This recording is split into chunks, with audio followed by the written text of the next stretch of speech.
What's up guys, welcome back. Today I'm going to show you exactly how to get the Minecraft font inside CapCut on PC. It's really easy and it only takes like 2 minutes. So, let's get into it. The first thing you're gonna need to do is download the font. To do that, you're gonna need to open up your browser and go to thefont.com. So in the search bar, type Minecraftia.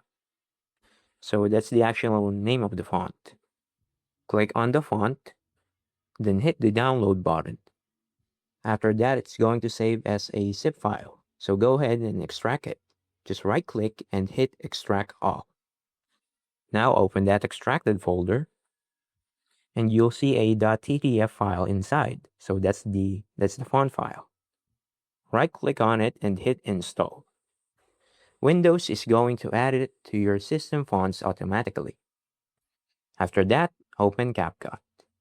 Start your project like normal. Then click text at the top and hit add text. Type whatever you want. Then look at the font panel on the left. Scroll down to the system font sections and that's where Minecraftia will be.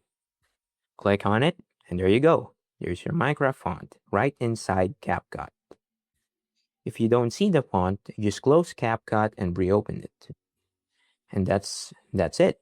It's super simple. If this helped you out, please drop a like and subscribe. I'll catch you into the next one. Peace.